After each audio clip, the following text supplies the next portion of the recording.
Hello friends, movie with আরজেতে আপনাদের সকলকে স্বাগত। আশা করছি আপনারা সকলে ভালো আছেন। তো এখন আমি কথা বলতে চলেছি মোস্ট অ্যান্টিসিপেটেড একটি ট্রেলার।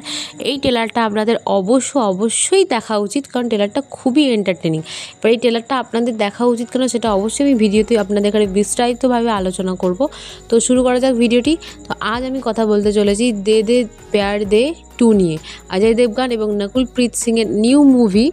এই মুভিটার অফিসিয়াল ট্রেলার চলে এসছে। তো ট্রেলারটা এত ভালো হয়েছে, অসম্ভব ভালো। অ্যাডি এবং অজয় দেবগান অনেক দিন পর, শয়তানের পর তারা আবার একসঙ্গে বড় পর্দায়, এটা দেখার জন্য আমি তো খুবই এক্সাইটেড ছিলাম।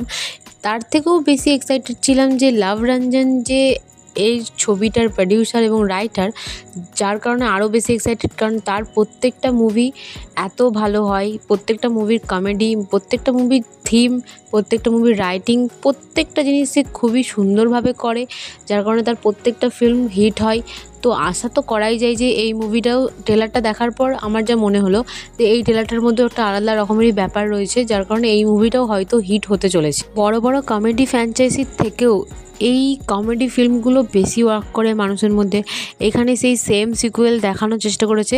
অজয় দেবগন রিসেন্ট একটা মুভি বার করেছিল সন অফ সর্দার, সেটাতে তারা রদ্দি সিকুয়েন্স ক্রিয়েট করেছিল, যার কোনো মাথা মুন্ডু নেই।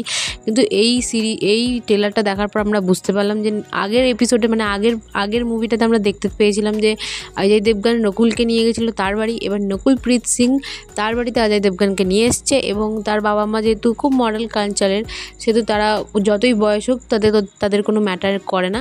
তো তারা তার মেয়েকে বলেছে যাই হোক তুমি নিয়ে এসো।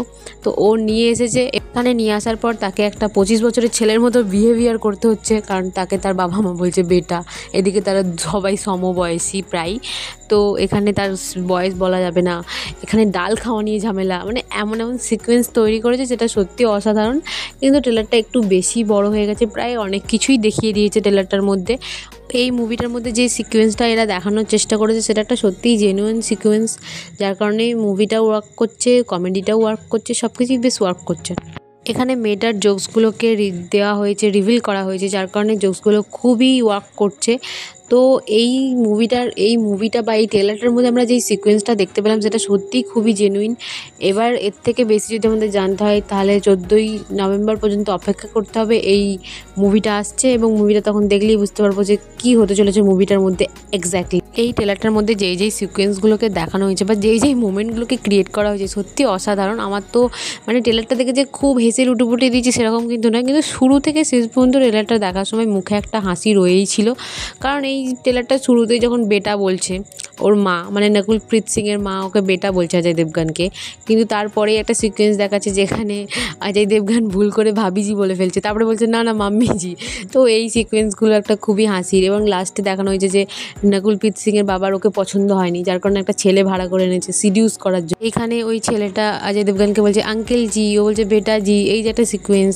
এবং বলছে যে এই কাজটা, অজয় দেবগান তখন বলছে যে এই কাজটা তো আমি 30 বছর আগে করেছিলাম, যখন মানে ওর মেয়ের যে সিকোয়েন্সটা দেখিয়েছিল যে ওর মেয়ে ওকেও এভাবে বাগে আনার জন্য এরকম করেছিল। তো এই যে একটা সিকোয়েন্স দেখিয়েছে, প্রত্যেকটা মোমেন্ট খুবই ফান এবং প্রত্যেকটা জিনিসকে খুবই ফানিভাবে রাখা হয়েছে, যার কারণে মুখে একটা হাসি তো ডেফিনেটলি আছে। এবার ট্রেলারটা বড় হওয়ার কারণে আমি মনে হচ্ছে যে ট্রেলারটাতে প্রায় বেশ কিছুই দেখিয়ে দিয়েছে। মুভিতে কোনো সারপ্রাইজ পাবো বলে তো মনে হচ্ছে না, বাট মুভিটা আশা করি ভালোই হবে। আজকে আমার এই ভিডিওটা এই পর্যন্তই। আমার যা ওপিনিয়ন সেটা আমি আপনাদের সাথে শেয়ার করলাম। আপনাদের কি ওপিনিয়ন সেটা অবশ্যই আমার সাথে শেয়ার করবেন। তো ভিডিওটি যদি ভালো লেগে থাকে অবশ্যই লাইক, কমেন্ট, শেয়ার এবং আমার চ্যানেলটিকে সাবস্ক্রাইব করে দেবেন। Thank you so much for watching this video.